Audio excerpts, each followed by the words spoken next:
In 1905, a sheep rancher called T.D. McCallum left the Medicine Hat area in Alberta traveling northeast. McCallum was a representative of the Montreal-based Richmond Ranching Company. He was searching for land to establish a new ranch. McCallum stopped on the western banks of a spring-fed lake. His horse drank the water readily, and McCallum took that as a sign. This was where he would settle. That lake would soon be called Macklin Lake. Over the next 2 years, McCallum traveled to and from the lake, preparing the ranch. In February 1907, McCallum and Donald McLean, the chief shepherd, arrived in Eyehill country with a flock of 3,000 sheep. His family arrived a few months later in the summer of 1907. William Scott and his family arrived in the summer of 1906. They established a ranch along Eyehill Creek, a mile southeast of what soon became the hamlet of Macklin. The Scotts and the McCallums were only the first of many pioneers who settled in the area.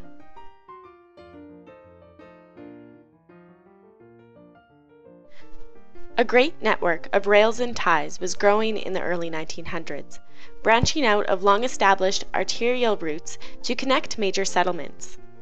As the rails were laid between future cities, settlements popped up along the way to become future towns and villages. This was true of a ranching settlement near the newly drawn Alberta-Saskatchewan border. The Canadian Pacific Railway Company had plans for a track from Winnipeg to Edmonton. Word spread that the survey was being run through Eyehill country. The Manitoba Free Press was chronicling the development of the railway.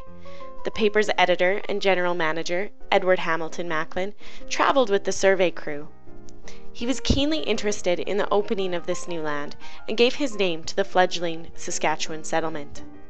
Later, a small family would give Macklin's name to their newborn son, the first baby born in the settlement.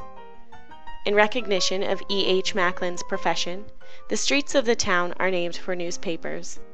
But having a name wasn't nearly as significant as the railway company's decision to make Macklin the junction of 2 rail lines.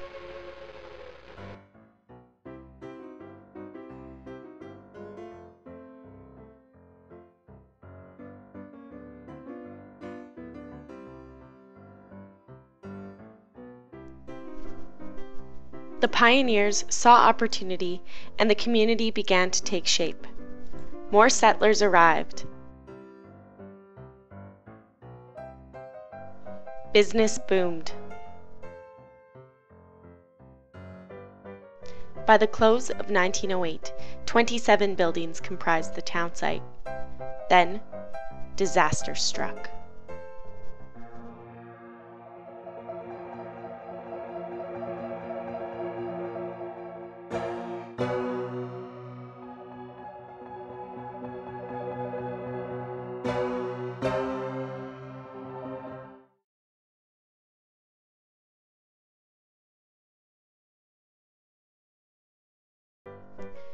The aftermath of the storm could not dampen the spirit of the pioneers. They set to work at once. Within 6 months, Macklin was rebuilt.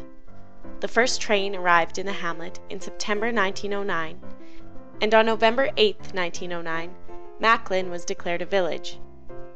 A few short months later, in the spring of 1910, one of the greatest building booms in Macklin began as skilled contractors arrived and set up shop.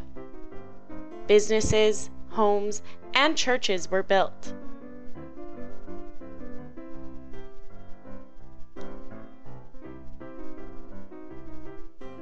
The children got a schoolhouse, a community hall was erected, and the Empire Hotel was expanded. The first sports day was held in July 1910, and a skating rink and 2-sheet curling rink were built that fall. Macklin was growing quickly. By the autumn of 1912, it became clear it had outgrown its village status. On November 1st, 1912, Macklin was declared a town.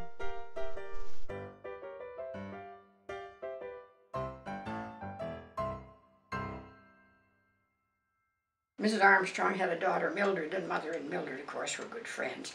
And they used to walk around town at night, but they wouldn't go down near the elevators where the Chinese laundry was because they were scared silly of the proprietor of the Chinese laundry. Now this was probably something they built up in their imagination. You know, there was probably nothing wrong with it, dear old gentleman. But anyway, they would walk down there and then they would go to the drugstore to get bay rum.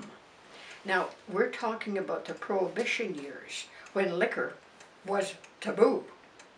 And bay rum was on the no-no list, of course. But anyway, she would go down to the drugstore to get this bay rum because she and Mildred thought they wanted it for rinsing their hair.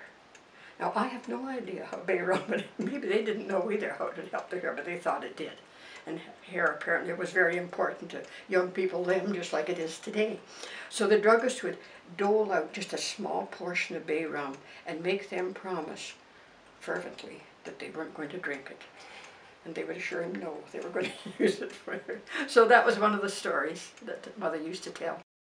As we got older, we realized the importance of Macklin, because Macklin, as an early town, supplied the homesteaders with all the goods and services they needed. Now, it wasn't like today when the farmers have to go halfway across the province to get their goods or their services, their repairs or whatever. Back then, Macklin provided it all. There were elevators, there was a lumber yard, hardware store, furniture store, 2 furniture stores, doctor, dentist, just you name it, Macklin had it.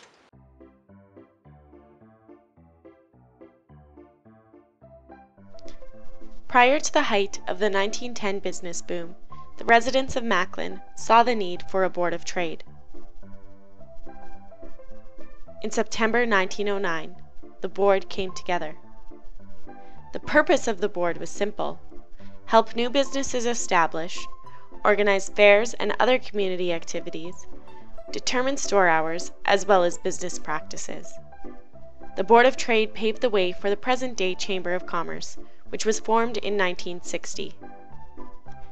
Throughout the town's history, the Chamber has been directly involved with many significant projects, including designation of Macklin Lake as a regional park and the development and construction of Highway 17 between Macklin and Lloydminster.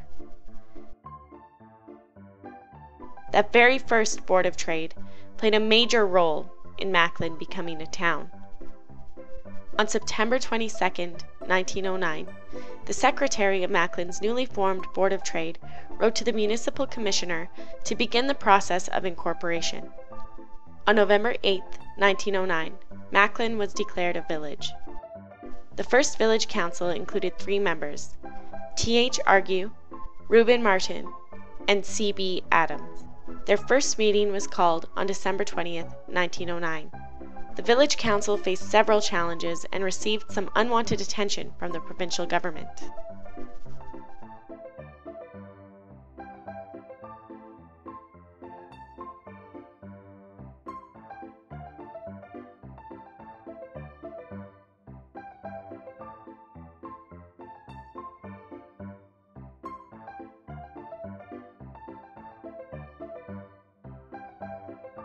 Frustrated with government interference, the secretary-treasurer quit. A.W.A. Corscaden took over the post and remained in that position until 1948. Macklin was declared a town on November 1, 1912. William Scott was elected as the first mayor of the newly incorporated town.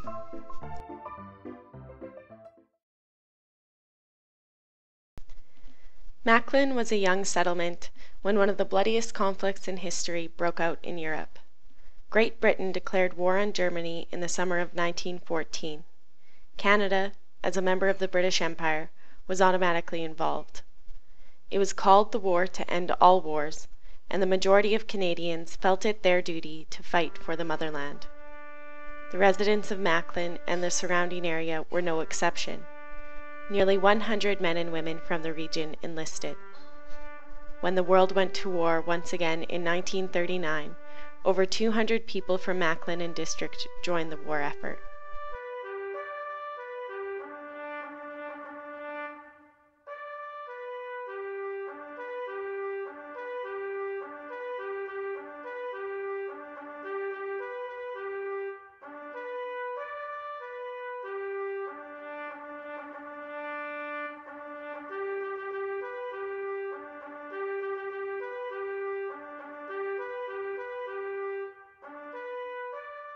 These men and women fought for freedom and justice.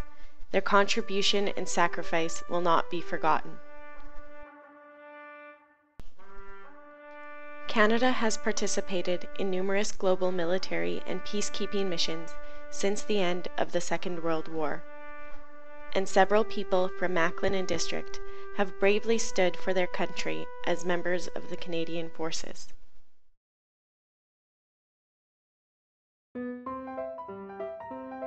The first settlers arrived in the Macklin area, ready to break the land for pasture and for crops.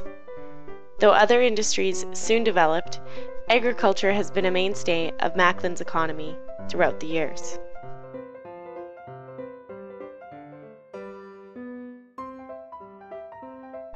The railway played a significant role in the early development of the town's economy.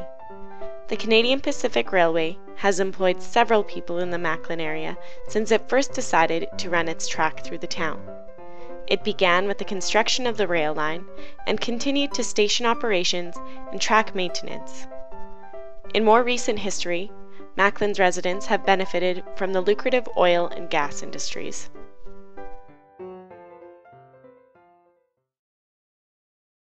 What I can remember, anyway, we had 4 elevators, we had a coal dock, we had a water tower in the railroad because of the steam engines.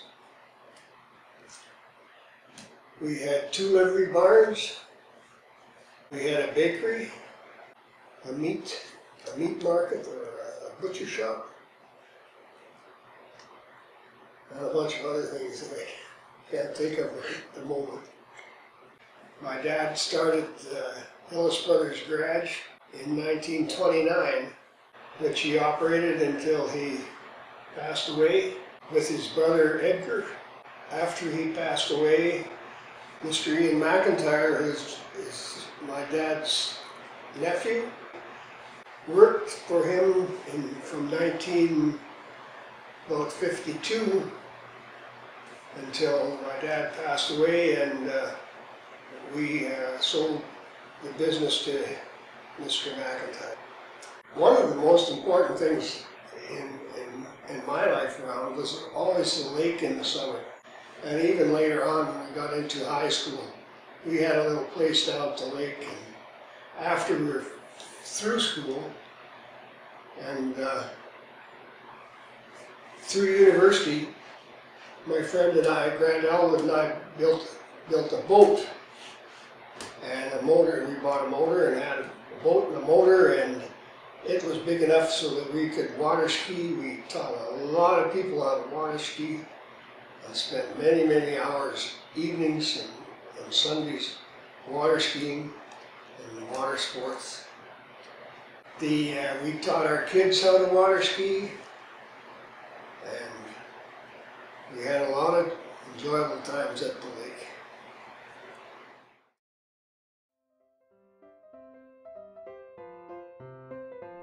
All work and no play makes for a very dull life. After school and after work activities have been a part of daily life in Macklin since the very beginning. Ball teams have been formed.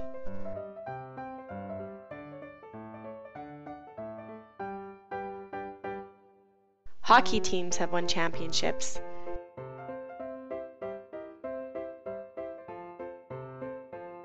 Curling bonspiels have been organized.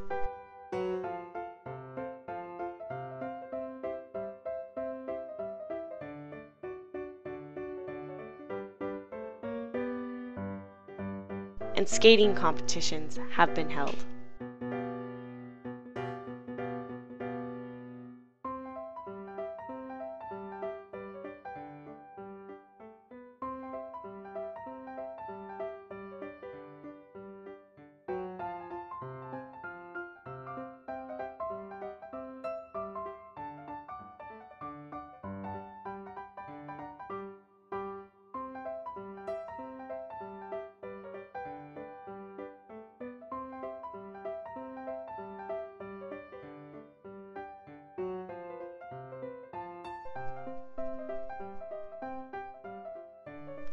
the residents of Macklin have always found time to sing, dance, and of course, throw some bones.